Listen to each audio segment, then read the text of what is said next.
Iniciando aqui a segunda parte da contestação do filósofo de papel, eu escrevi assim: o avesso da verdade é a inverdade, o mesmo é o conhecimento da ignorância, resultado de anos de doutrinação aos moldes freirianos. Essa observação é com relação a esses professores que se formaram aí através do legado dos professores a partir de 64, até anterior a isso, desde a década de 40. Todo mundo sabe que o ensino marxista entrou através da corrente francesa e essa pedagogia progressista tomou lugar e se intensificou depois de 64, superando aí a pedagogia tradicional e a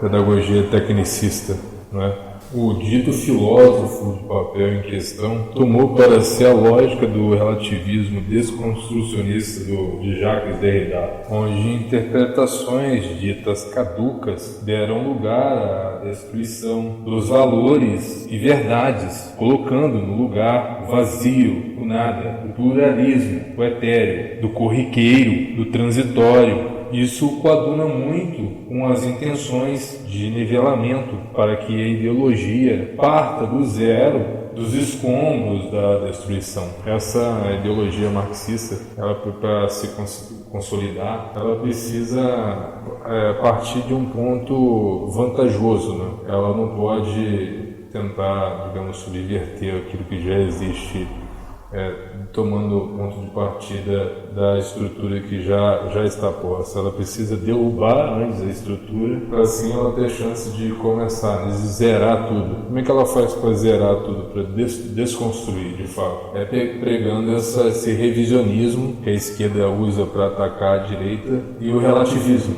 através da crítica absoluta de todas as coisas, a crítica negativa de todas as coisas. Então o verdadeiro deixa de ser investigado, deixa de ser buscado, o valor passa agora a estar na opinião do senso comum, na opinião vulgar do senso comum.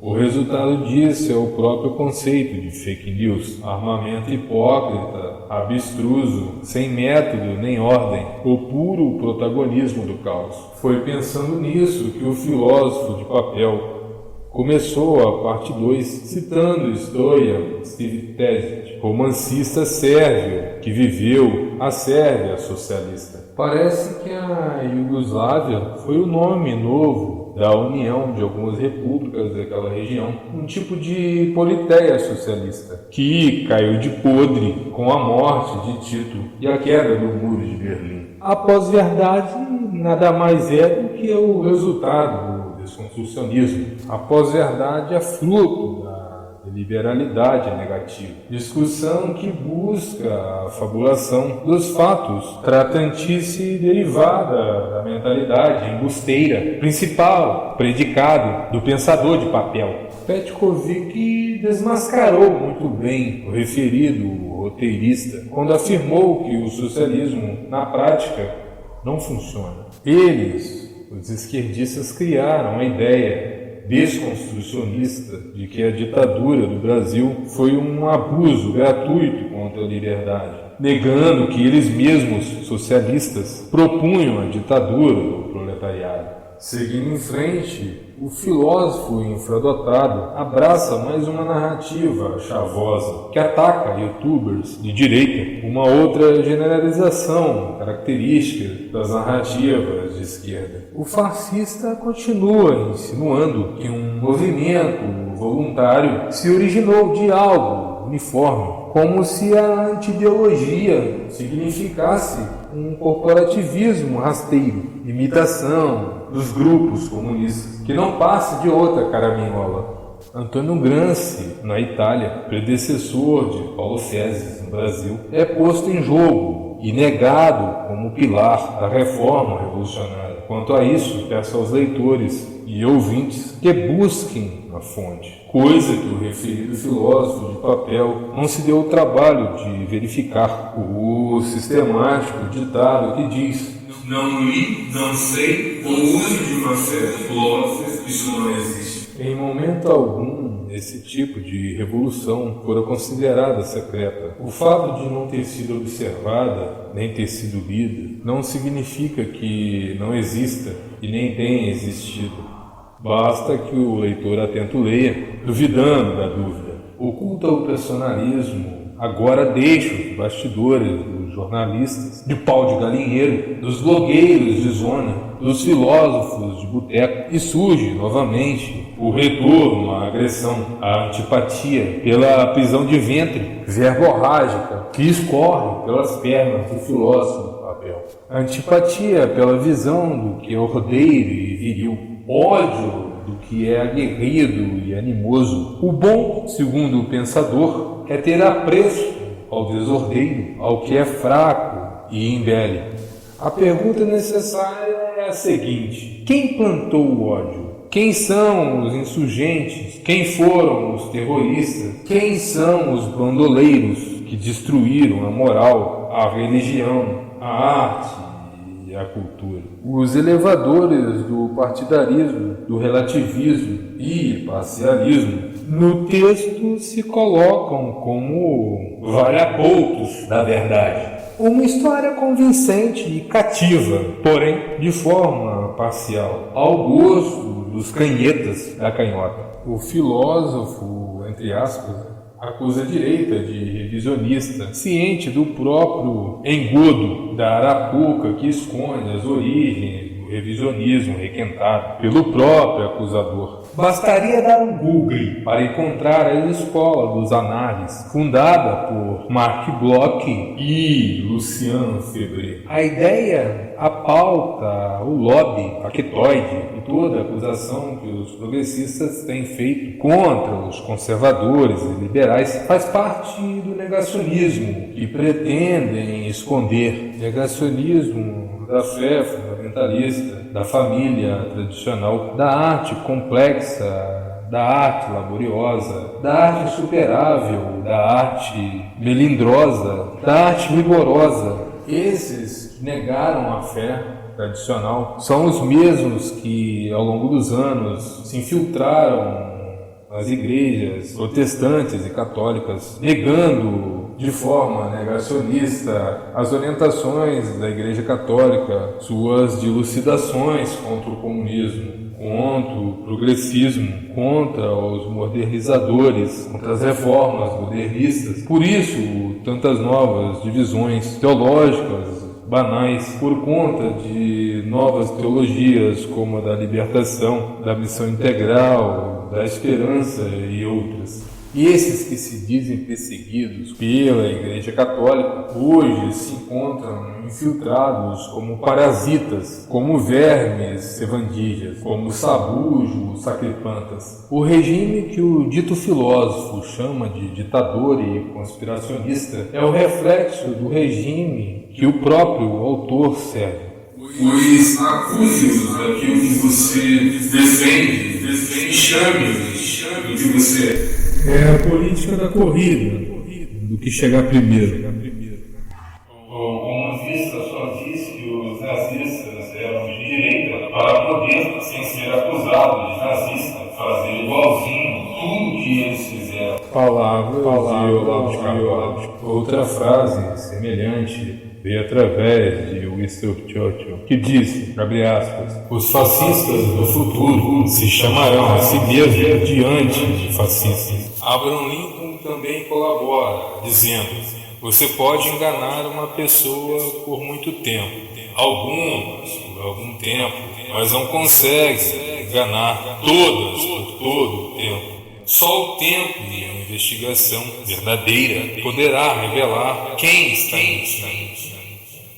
O filósofo aos poucos mostra as garras da empatia e começa a levantar escombros e a exumar o passado como um juiz superlativo, mas acaba na lama do supérfluo. Ataca o filósofo que resgatou a volta ao debate, a volta ao diálogo, a volta à dialética, a volta à divergência e a volta à mesa redonda. Era preciso manter o marxismo e o congraçamento para que a filosofia se apequenasse e fosse assim enterrada. Era preciso calar a boca e as vozes do debate, ocupando assim todos os postos. A pergunta primordial é a de saber o porquê do ódio ao filósofo anoso, se o próprio filósofo de papel tentou o desqualificar. Para que temer uma única voz? Seria medo do embate? Medo da derrocada hegemônica? O filósofo de papel se coloca como aflito, tamanha bufonaria, usando palavras e frases ad hominem, vulgar falácia de ataque à pessoa. Costumeiramente pratica também a falácia do verdadeiro escocês, ou seja, a verdade agora está no canudo. Só é filósofo agora o sujeito que passou por toda a bagaçada, por todo o bacharelismo. Todo o resto não é filósofo, segundo a mentalidade do filósofo do papel. Outra falácia praticada pelo sujeito é a falácia da causalidade. Portanto, se o filósofo passou por seitas esotéricas, taricas islâmicas, que também é um tipo de esoterismo e seita esotérica, informando assim que o sujeito não se prestou nem à pesquisa e à averiguação. Então, se o sujeito educou a si mesmo, autodidata, ele não poderia ser filósofo, pois só o modo conservador de formação seria válido. Na verdade, isso é o que existe de pior. O conservadorismo, nem o mais radical dos conservadores, negaria a importância do autodidatismo. O que seria de nós sem o autodidatismo? De Albert Einstein, Bill Gates, Jimi Hendrix, Machado de Assis, Cruz de Souza, Olavo Bilac, Lima Barreto, Paulo Freire. Paulo Freire disse que ninguém educa ninguém. Os homens se educam entre si. Até mesmo esse Paulo Fezes defendeu o autoconhecimento. O Olavo é um pensador atual e só não é ainda mencionado nas academias por conta de julgadores, dos preceptores, dos censuradores, dos controladores do todes, pronome neutro, reguladores do TCC, que ditam o que pode, o que não pode, orientadores tipo censores, que o filósofo de papel acusa de ditadores, sempre um peso e duas medidas, ou dois pesos e duas medidas. Só existe uma forma de se tornar filósofo? Não, pois esse pensamento nos traria a falácia da falsa dicotomia. O espontâneo foi usado também pelo filósofo de papel, que pela preguiça de ler o material do filósofo longevo, escolheu covardemente optar pela via barata, da ofensa, da desqualificação do adversário. O argumento covarde da repetição, o adágio popular que diz uma mentira repetida 1000 vezes torna-se verdade, se fez presente. Então, na falácia da causa falsa, que diz que se o Olavo passou por esse caminho, logo não pode ser filósofo, é o tipo de argumento daquele que julga o livro pela capa. Cometera também a falácia da ladeira escorregadia, quando disse, pois se o Olavo ataca alguns iluministas, ele é contra a ciência? Se ele duvida de movimentos globais, é conspiracionista? Se comenta sobre a fé, não está com a ciência? Se desconfia de algo a respeito da Terra plana, seria terraplanista? A desconfiança é um dos atributos do filósofo. O filósofo que não desconfia, nada sabe, nada aprende, não tem experiência, não pratica experiência. Filósofo agora só pode ser aquele que o filósofo, entre aspas, dá autoridade relevante e elege. O ônus da prova são os estudos sistemáticos do anoso, algo que o preguiçoso desconhece e tenta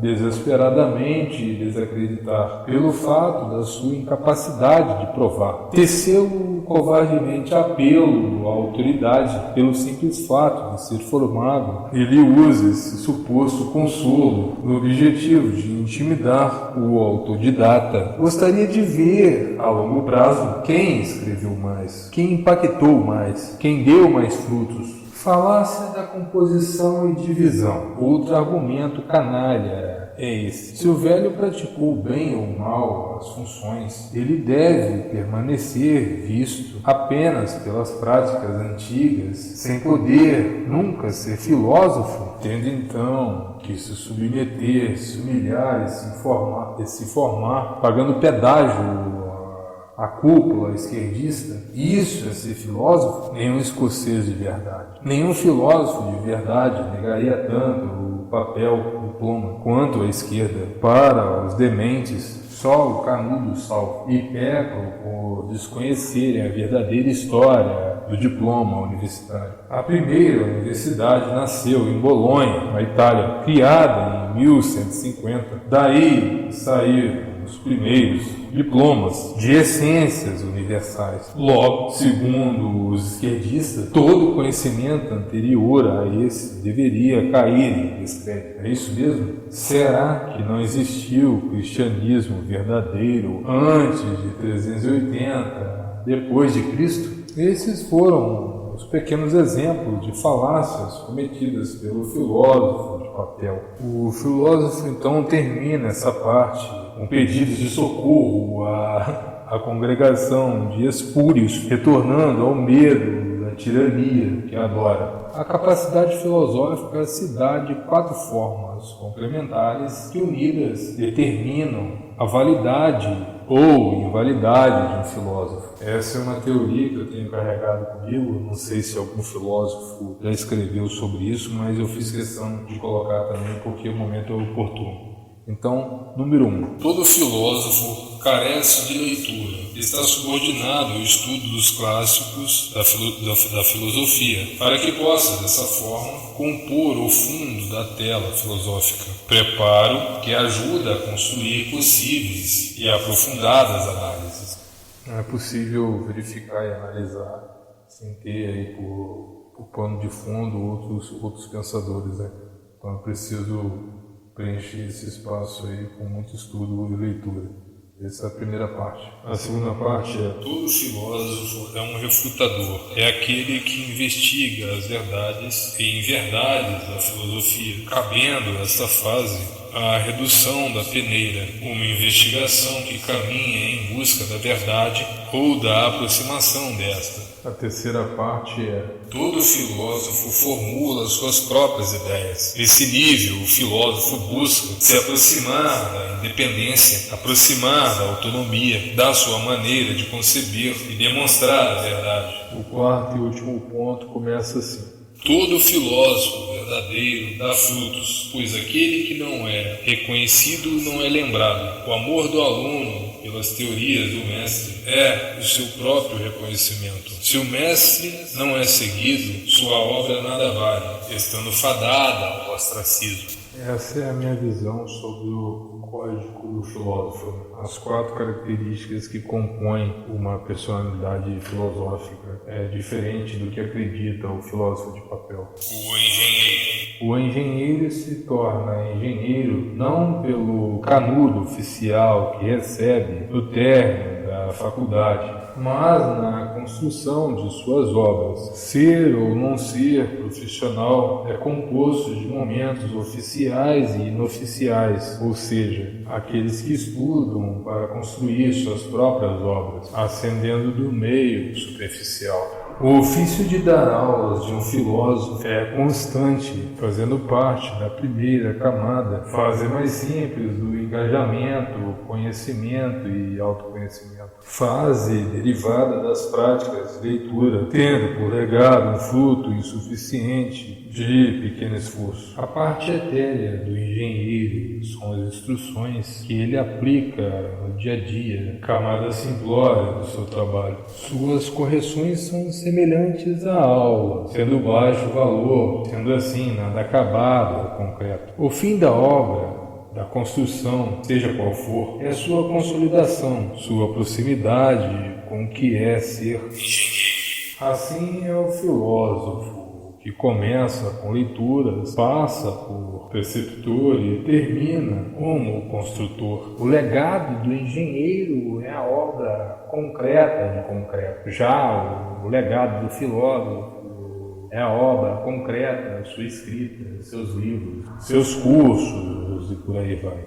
Um filósofo que se arvora a enlodar a carreira de outro, no mínimo, terá que comprovar sua validade através de seus cursos, livros e material, para que possa ser consultado e analisado. Por isso, nenhum carniceiro pode legar para si o domínio da filosofia antes de dar à luz ao próprio material. Agora, do engenheiro é a manutenção do prédio. Se o prédio não desaba, o engenheiro fez um bom trabalho. A vida do filósofo é semelhante, mas seus frutos estão na propaganda e reconhecimento dos seus alunos. Seu legado está no reconhecimento do valor de suas obras. O filósofo de papel é recalcado, aquele que se alimenta da desgraça e difamação de seus antagonistas, tipo de árvore sem frutos, que busca seu reconhecimento